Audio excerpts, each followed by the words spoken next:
ஞானானந்தமயம் தேவம் நிர்மலஸ்படிகாகிருதிம் ஆதாரம் சர்வ வித்யானாம் ஹயக்ரீவம் பாஸ்மகே. நேயர்கள் அனைவருக்கும் அஸ்ட்ரோ கே.எஸ். ஐயங்காரின் பணிவான நமஸ்காரங்கள். குரு வக்ர நிவர்த்தி, அதாவது குரோதி வருஷம் தை மாதம் 29ஆம் தேதி 11/2/2025 செவ்வாய்க்கிழமை, சித்த யோகம், பூச நட்சத்திரம், சனியினுடைய நட்சத்திரம், கடகராசி வேற, குரு உச்சம் பெறக்கூடிய நட்சத்திரம் வேறு. நல்ல ஒரு நட்சத்திரத்தில் அந்த அன்னைக்கு குரு வக்ர நிவர்த்தி அடைகிறது பெரிய விசேஷம். வக்ர நிவர்த்தி எவ்வளோ நாளைக்கு இருக்குது அப்படின்னா 11/2/2025 11/5/2025 வரணும். ரிஷபத்திலேயே குரு வக்ர நிவர்த்தி பெற்று நல்லபடியாக இருக்கு. வக்ரம்ன்றதை பற்றி ஏற்கனவே சொல்லியிருக்கோம். அதாவது வலு இழந்து போகுதல், இல்லைன்னா பின்னுக்கு செல்லக்கூடிய மாதிரி தெரியுது ஒரு மாயை. ஏன்னா வேகமாக போகக்கூடிய கிரகங்கள் பக்கத்தில் இருக்கக்கூடிய அதே வேகத்தில் போகக்கூடியது பின்னுக்கு செல்லக்கூடியது மாதிரி ஒரு மாயை தோற்றம் இருக்கும். இதன் மூலியமாக குருவினுடைய பலன்கள் அந்த அளவு ஏற்றத்தை கொடுத்துருக்காது. இப்போ பார்த்தலையானால் குருவினுடைய பலன்கள் மிகப்பெரிய ஏற்றத்தோடு வீரியத்தோடு செயல்படக்கூடிய காலகட்டமாக அமையப்போகிறது. சரி, இப்போ 11/2/2025 குரு வக்ர நிவர்த்தி அடைகிறார். இதன் மூலியமாக பார்த்தலையானால் குரு அப்படின்னு சொன்னோம்னாலே குரு பார்க்கக்கூடிய நன்மை. குரு அப்படின்னு சொன்னோம்னாலே முழு சுவர் அப்படின்னு ஜோதிட சாஸ்திரத்தில் சொல்லக்கூடியவர் தேவகுருவான குரு அப்படின்னு சொல்லக்கூடியவர் வியாழன் கிரகத்தை தான் சொல்கிறார். இவர் இருந்த இடத்தையும் சுபப்படுத்துவார், பார்க்கக்கூடிய இடத்தையும் சுபப்படுத்துவார். இதுதான் இவருடைய பெரிய விசேஷமே. பகை என்பது எதுவுமே கிடையாது. அதை தவிர எதிர் இடத்துல போயிட்டார், அதாவது எதிராளிகளோட போயிட்டார் அப்படின்னால இதுவாக கொடுத்துருவார். அதாவது உங்களுக்கு ஒரு நல்ல வெற்றியை கொடுக்கறதுக்கு பதிலாக தோல்வியை கொடுப்பார் அப்படின்றது கிடையாது. ஒன்று குரு பார்த்தார்னா அந்த இடம் சுபப்படும், இல்லைன்னா அந்த இடத்துல ஒன்றும் இல்லாமல் அவர் ஒன்றும் பண்ண மாட்டார், அசுபப்படாது. அது குருவினுடைய ஒரு பெரிய ஏற்றம். அதனால் வெற்றி கிடைக்கும் அப்படின்னா குரு இருந்தால் வெற்றி, குரு இல்லைன்னா தோல்வி கிடைக்குமானா தோல்வி கிடைக்காது. வெற்றிக்கு அவர் வழி வகுக்க மாட்டார், அவ்வளோதான். சரி, இப்போ குரு ரிஷப ராசியில் இருக்கார். இந்த காலகட்டத்தில் பார்த்தாலேனால் குரு பார்வை அப்படின்னு சொல்லக்கூடியது 7ஆம் இடம் அப்படின்னு சொல்லக்கூடிய விருச்சிகத்திலையும், அதாவது எல்லா கிரகங்களுக்கும் உண்டான பார்வைகள்னு சொல்லக்கூடியது 7ஆம் இடத்துல விழும். அதை தவிர விசேஷ பார்வை அப்படின்னு சொல்லக்கூடியது 5, 9 அப்படின்னு 2 இடத்த சொல்கிறோம். 5ஆம் இடம்னு சொல்லக்கூடியது கன்னியிலையும், 9ஆம் இடம்னு சொல்லக்கூடியது மகரத்திலையும் விழப்போகிறது. இதன் மூலியமாக உங்களுக்கு எல்லா விதமான வெற்றிகளும் எல்லா விதமான ஏற்றங்களும் கிடைக்கக்கூடிய காலகட்டம். குருவை ஏன் எவ்வளோ இதுவாக சொல்கிறோம் அப்படின்னா, காலபுருஷ தத்துவத்தின் 9வது ராசிக்கும் 12வது ராசிக்கும் அவர் அதிபதியாக வரார். 9வது ராசின்னு சொல்லக்கூடியது பாக்யஸ்தானம், அதாவது பிதாவை குறிக்கக்கூடியது, தந்தையை குறிக்கக்கூடிய ஸ்தானம், பிதாவை குறிக்கக்கூடிய ஸ்தானம், தந்தையின் மூலியமாக வரக்கூடிய சொத்துக்கள், அதை தவிர பாக்கியங்கள், மூதாதையர்களின் சொத்துக்கள், உங்களுக்கு நடக்கக்கூடிய விஷயங்கள் நீங்கள் நினைக்காமலேயே நீங்கள் எது நினைக்கிறீங்களோ அது நிற்கக்கூடிய காலகட்டமாக அமையும். அது குருவினுடைய இயல்பு. அதனால தான் குரு பார்க்கக்கூடிய நன்மை, குரு இருக்கும் வீட்டை விட பார்க்கும் இடம் அதீத பலப்படும்னு சொல்லக்கூடியது. 12ஆம் இடம்னு சொல்லக்கூடியது அயன சயன போகஸ்தானம், நல்ல விரயஸ்தானம்னு சொல்லக்கூடியது. இதில் குரு அவருடைய காலபுருஷ தத்துவத்தின் 12வது வீடாக இருக்கிறதுனால சுப செலவுகளுக்கு ரொம்ப முக்கியத்துவம். செலவுகளும் கரெக்டாக பார்த்து செலவு பண்ணணும், தேவையற்ற செலவுகள் செய்யக்கூடாது. அது தவிர வெளிநாடு இம்போர்ட் எக்ஸ்போர்ட் பிஸ்னஸ் எல்லாம் நல்லபடியாக ஏற்றம் கொடுக்கக்கூடிய விஷயங்களாக இருக்கும். மத சம்பந்தமான விஷயங்கள், மத குருமார்கள் இவர்கள் எல்லாருமே இந்த குருவினுடைய அருள் அதிகமாக இருந்தால் மட்டும்தான் அந்த பீடத்தை அலங்கரிக்க முடியும். அமைச்சர்கள், அதை தவிர கல்வியாளர்கள்னு சொல்லும்போது சொல்லிக் கொடுக்குற டீச்சர், ப்ரொஃபஸர்ஸ், அதை தவிர கோல்ட் ஸ்மித்து, அதை தவிர பார்த்தோம்னா பேங்கிங் இண்டஸ்ட்ரியில் இருக்கிறவங்க, பேங்கிங் இண்டஸ்ட்ரியிலையும் பார்த்தீங்கன்னா கேஷியர்ஸு, அந்த மாதிரியான விஷயங்களில் இருக்கிறவங்க ரொம்பவும் பெரிய விசேஷம். குருவினுடைய ரொம்ப தாக்கம் அதிகமாக இருந்தால் மட்டும்தான் அந்த இடத்துக்கு வர முடியும். சரி, குரு காரகத்துவம்னு சொல்லக்கூடியது பார்த்தோம்னா அவருடைய முக்கியமான காரகத்துவத்தை சொல்லும் பொழுது தனத்திற்கு அதிபதினு சொல்லக்கூடியவர் குரு, தனகாரகன்னு சொல்லக்கூடியவர். அது தவிர குழந்தைக்கு புத்திர காரகன்னு சொல்லக்கூடியவர். அதனால் பார்த்தேனால் குரு அந்த புத்திர காரக ஸ்தானத்தையோ புத்திர காரகனையோ பார்த்தாரே ஆனால், அதாவது புத்திரஸ்தானத்தின் அதிபதியோ பார்த்தாரே ஆனால் அந்த ஜாதகத்திற்கு குழந்தை பிறக்கக்கூடிய வாய்ப்பு இருக்கும். எவ்வளவோ பேருக்கு குழந்தை இல்லாமல் அவள் ரொம்ப கஷ்டப்பட்டு இருக்கா. அவளுக்கு குரு பார்வை ஒரு பெரிய மாற்றத்தை ஏற்படுத்தும். இதன் மூலியமாக அவர்களுக்கு இவ்வளவு நாள் திருமணமாகி குழந்தை பிராப்தி இல்லாதவர்களுக்கும் இப்பொழுது குழந்தை பிராப்தி ஏற்படக்கூடிய பாக்கியங்கள் நிச்சயமாக கிடைக்கும். சரி, இப்போது குரு பார்த்தீர்களேயானால் குரு பார்வை அப்படின்னு சொல்லக்கூடியது 5, 7, 9 அதையும் சொல்லிட்டோம். குருவினுடைய பரிகாரங்கள் அப்படின்னு சொல்லக்கூடியது, குருவுக்கு எளிய பரிகாரங்கள் அப்படின்னு சொல்லக்கூடியது பொதுவாகவே குரு அப்படின்னு சொல்லும்பொழுது அவருக்கு ஒரு காயத்ரி மந்திரத்தை சொல்கிறோம். குருவினுடைய காயத்ரி மந்திரம் அப்படின்னு சொல்லக்கூடியது குரு பிரம்மா குரு விஷ்ணு குரு தேவோ மகேஸ்வரா குரு சாக்ஷாத் பரபிரம்மா தஸ்மை ஸ்ரீ குரவே நமஹ அப்படின்ற இந்த குரு காயத்ரி மந்திரமும், இது இல்லைன்னா ஓம் ரிஷபத்வஜாய வித்மஹே கிருணிஹஸ்தாய தீமஹி தன்னோ குரு பிரச்சோதயாத்து அப்படின்ற குரு காயத்ரி மந்திரத்தையும், அதை தவிர பார்த்தேனால்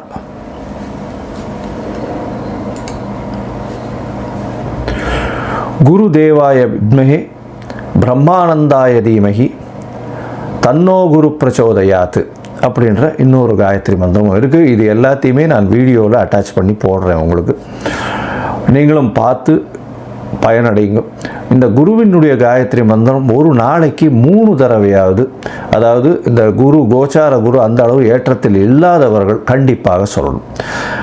இது சொல்கிறதன் மூலியமாக குருவினால் ஏற்படக்கூடிய தாக்கம் அப்படின்னு சொல்லக்கூடியது நிச்சயமாக இல்லாமல் இருக்கும்.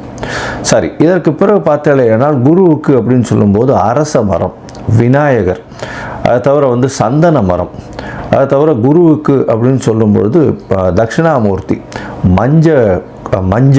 மஞ்சள் கலர் வேஷ்டி, மஞ்சள் கலர் துண்டு, மஞ்சள் கலர் ஆடைகள், அதை தவிர பார்த்தேனால் கொண்ட கடலை, இதெல்லாம் குருவினுடைய வஸ்துக்கள்னு சொல்லக்கூடியது. தங்கம், இதெல்லாம் குருவினுடைய வஸ்துக்கள்னு சொல்லக்கூடியது.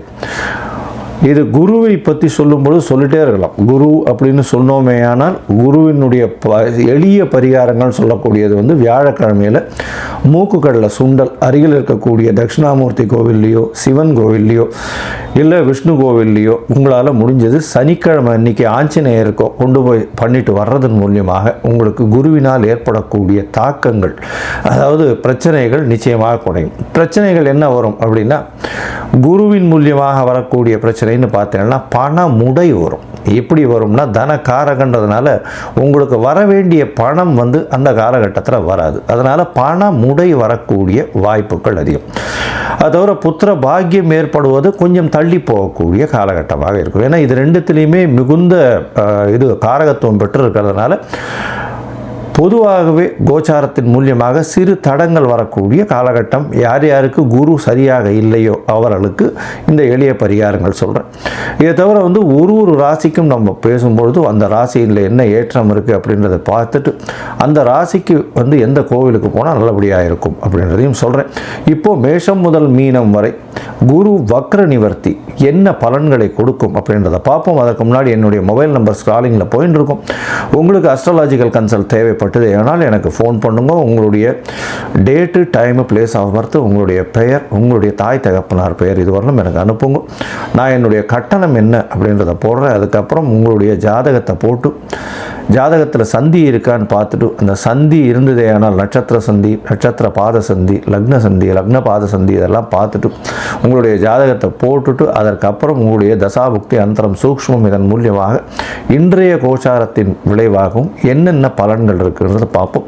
ஏன்னா தசா சந்திகள்லாம் ஏன் வருது அப்படின்னா, அதாவது நட்சத்திர சந்தி இதெல்லாம் ஏன் வருது அப்படின்னா, எனக்கு 40 வயசு 50 வயசு ஆட்கள்லாம் ஃபோன் பண்ணும்பொழுது அவள்லாம் மிருகசீரிஷ நட்சத்திரம் நினச்சிட்டு ரிஷபராசின்னு சொல்லிட்டு இருப்பாள். ஆனால் மிதுன ராசியில் இருப்பாள். விசாக நட்சத்திரம்னு சொல்லிட்டு இருப்பாள். துலாத்தில் இருப்பாள். அதனால் ஆனாலும் இது விருச்சிகத்தில் இருப்பாள். இந்த மாதிரியான உடைந்த நட்சத்திரங்கள், காலரை முக்கால் அப்படின்னு உடைந்த நட்சத்திரங்கள் இருக்கக்கூடியதும் ஒரே ராசியில் பார்த்தேனால் ஒரு பாதத்திலிருந்து அடுத்த பாதங்கள் மாற்றங்கள் இருந்ததுனாலும் உங்களுடைய தசாபுக்தியினுடைய அதாவது வெளிப்பாடுகள் நிச்சயமாக மாறும். அதனுடைய விளைவுகள் நிச்சயமாக மாறும். அதனால் அதை முதல்ல பார்த்து போட்டுட்டு அதுக்கப்புறம் உங்களோட அப்பாயின்மெண்ட்டை கொடுத்து பேசுகிறேன். சரி, இப்போ மேஷம் முதல் மீனம் வரை குரு வக்ர நிவர்த்தி 11/2/2025 முதல் 11/5/2025 வரை உண்டான பலன்கள். மீனம், பூரட்டாதி, உத்திரட்டாதி, ரேவதி இந்த 3 நட்சத்திரம் 9 பாதங்களை கொண்ட ராசி. ராசியின் அதிபதினு சொல்லக்கூடியவர் குரு பகவான். உங்களுடைய ராசிநாதன் ராசிக்கு 3ஆம் இடத்துல வக்ர நிவர்த்தி அடைகிறார். என்ன சார் இது, ராசிக்கு 3ஆம் இடம்ன்றது குருவுக்கு அவ்வளோ பெரிய ஏற்றத்தை கொடுக்காதே அப்படின்னாலும், உங்களுடைய ராசிக்கு 3ஆம் அதிபதியும் பரிவர்த்தனை யோகத்தில் இருக்கார். உங்களுடைய ராசியிலேயே 3ஆம் அதிபதியும் ராசிக்கு 3ஆம் இடத்தில் உங்களுடைய ராசிநாதனும் இருக்கிறதன் மூலியமாக பரிவர்த்தனை யோகம் அடைந்து அவர்கள் ஆட்சி பெற்றதற்கு சமம். அதனால் ராசிநாதன் ராசியில் ஆட்சி பெற்றதற்கு பெரிய ஏற்றம். இதன் மூலியமாக பார்த்தலையானால் உங்களுக்கு எல்லா விதமான ஏற்றங்களும் உண்டு. உடல் நலத்தில் பெரிய ஏற்றம் இருக்கும். அபரிமிதமான எண்ணங்கள் தோன்றும்.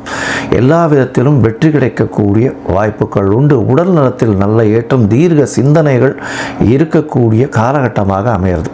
உங்களுடைய ராசிக்கு 3ஆம் அதிபதி உச்சம் பெற்று போயிருக்கிறதுனால எடுத்த காரியங்கள், எடுத்த முயற்சிகள் எல்லாம் வெற்றி பெறக்கூடிய வாய்ப்புகள் உண்டு. வெளிநாடு போகணுன்னு பார்த்துட்டு இருக்கவாளுக்கு நிச்சயமாக வெளிநாடு போகக்கூடிய காலகட்டமாக இது அமைய போகிறது. உங்களுடைய ராசிக்கு பார்த்தீங்கன்னா 3ஆம் இடத்தில் இருக்கக்கூடிய குரு உங்களுடைய ராசிக்கு 7, 9, 11 இந்த 3 இடத்தையும் பார்க்கக்கூடிய வாய்ப்பு உண்டு. இதன் மூலியமாக திருமண பாக்கியங்கள் வரக்கூடிய வாய்ப்பு. இவ்வளவு நாளாக திருமணத்திற்கு பார்த்து கொண்டு இருக்கக்கூடிய யுவதிகள் எல்லாருக்கும் திருமணம் தட்டிகிட்டே இருந்திருக்கும். இப்போ பார்த்தோம்னா திருமண பாக்கியம் நிச்சயமாக அமையும். 7ஆம் இடத்தில் அதுவும் கேது 26 நாள் அன்னைக்கு கேது பயிற்சியாகி அவர் உங்களுடைய ராசிக்கு 6ஆம் இடத்துக்கு வரார். இந்த காலகட்டத்தில் நிச்சயமாக உங்களுக்கு ஒரு நல்ல ஏற்றம் கிடைக்கும். நிச்சயமாக திருமண பாக்கியம் அமையக்கூடிய வாய்ப்புகள் உண்டு. அதை தவிர பார்த்தீங்கன்னா கூட்டு தொழிலில் பெரிய வெற்றி கிடைக்கக்கூடிய காலகட்டமாக அமையப்போகிறது. உங்களுக்கு பண வரவிற்கு பஞ்சம் இருக்காது. செலவுகளும் நல்லபடியாக இருக்கக்கூடிய காலகட்டம் இருந்தாலும் தேவையற்ற செலவுகள் கொஞ்சம் அதிகமாக இருக்கும். வேலையில் மாற்றங்கள் இருக்கக்கூடிய வாய்ப்புகள் நிச்சயமாக இருக்கும். உங்களுடைய ராசிக்கு 7ஆம் இடத்தை குரு பார்க்கறதுனால எதிர்பாலினத்தவர் மூலியமாக நல்ல ஒரு ஏற்றம் கிடைக்கக்கூடிய காலகட்டமாக அமையப்போகிறது. ராசிக்கு 9ஆம் இடத்தை குரு பார்க்குறார். உங்களுடைய ராசிக்கு 9ஆம் இடம்னு சொல்லக்கூடிய விருச்சிகத்தை பார்க்கறதுனால தந்தையின் உடல்நிலையில் நல்ல ஒரு ஏற்றம் கிடைக்கக்கூடிய காலகட்டமாக அமையும். அதை தவிர பார்த்தீங்கன்னா வெளிநாடு போய் படிக்கணும்னு நினைக்கிற குழந்தைகளுக்கு கண்டிப்பாக வெளிநாடு போய் படிக்கக்கூடிய பாக்கியம் நிச்சயமாக உண்டு. ஏன்னா அதுவும் post graduation PG post graduation படிக்கக்கூடிய வாய்ப்புகள் நிச்சயமாக உண்டு. இதை தவிர பார்த்தீங்கன்னா 9ஆம் இடத்தில் பார்க்கக்கூடியனால எந்த ஒரு விஷயத்திலும் உங்களுக்கு எந்த ஒரு தடங்கள் வந்தாலும் அந்த தடங்களை தாண்டி நீங்கள் வெற்றி பெறக்கூடிய பாக்கியம் நிச்சயமாக உண்டு. எந்த ஒரு விஷயத்தை எடுத்தாலும் உங்களுக்கு அது ஈஸியாக நிறைவேறக்கூடிய காலகட்டமாக இது அமையப்போகிறது. உங்களுடைய ராசிக்கு பார்த்தேனால் 11ஆம் இடத்தை குரு பார்க்கறதன் மூலியமாக 2வது திருமணத்திற்கு பார்த்து கொண்டிருப்பவர்களுக்கு 2வது திருமண பாக்கியம் நிச்சயமாக அடையக்கூடிய வாய்ப்புகள் உண்டு. உங்களுடைய தொழிலில் பெரிய ஏற்றம் கிடைக்கக்கூடிய காலகட்டமாக அமையும். பார்ட்னர்ஷிப் தொழிலில் கேட்கவே வேண்டாம், நல்ல ஒரு ஏற்றம் இருக்கக்கூடிய வாய்ப்புகள் உண்டு. அதுவும் பார்த்தோம்னா இந்த மீனராசிக்காரர்கள் இம்போர்ட் எக்ஸ்போர்ட் பிஸ்னஸ், கடல் வாணிபங்கள் செய்யக்கூடியவர்கள், அதை தவிர கடல்சார் பொருட்கள் வியாபாரம் செய்தவர்கள், அதை தவிர தங்கம் இறக்குமதி ஏற்றுமதி, அதை தவிர பேங்கிங் செக்டாரில் இருக்கக்கூடியவர்கள், ஆசிரியர்கள், ப்ரொஃபஸர்ஸு, டீச்சர்ஸு, அதை தவிர குருமார்கள், கல்வி நிலையங்கள் வச்சுருக்கிறவங்க, அதை தவிர பார்த்தீங்களேனால் இந்த பொட்டானிக்கல் கார்டன்ஸ் வச்சுருக்கிறவங்க, இவங்கள்லாம் பெரிய ஏற்றத்தை கிடைக்கக்கூடிய வாய்ப்புகள் நிச்சயமாக இருக்கும். அது தவிர வேத மந்திரங்கள் சொல்லக்கூடிய ஆச்சாரியர்கள், உயர்ந்த வேத கோஷம் செய்யக்கூடிய புருஷர்கள், இவர்களுக்கெல்லாம் பெரிய ஏற்றம் கிடைக்கக்கூடிய காலகட்டமாக அமைய போகிறது. இந்த காலகட்டத்தில் பார்த்தலையானால் குரு பகவான் நல்ல ஒரு ஏற்றத்தை உங்களுக்கு கொடுக்க போகிறார். பணவரவிற்கு பஞ்சம் இருக்காது. உடல் நலத்தில் நல்ல ஏற்றம் இருக்கும். எதிர்பாலினத்தவர் மூலியமாக நல்ல ஒரு ஏற்றம் இருக்கக்கூடிய காலகட்டமாக அமையப்படுது. மொத்தத்தில் பார்த்தாலேயானால் இந்த மீன ராசிக்காரர்களுக்கு உடல் நலத்தில் ஏற்றம், திருமண பாக்கியம் நிச்சயமாக உண்டு. அது தவிர வெளிநாடு போய் படிக்கக்கூடிய யோகம் உண்டு. வெளிநாட்டிலிருந்து பணம் வரக்கூடிய பாக்கியம் உண்டு. தொழிலில் அபரிமிதமான ஏற்றம் இருக்கும். கூட்டு தொழிலில் வெற்றி நிச்சயமாக இருக்கக்கூடிய காலகட்டமாக இருக்கும். முயற்சிகள் எல்லாமே வெற்றி பெறக்கூடிய வாய்ப்புகள் உண்டு.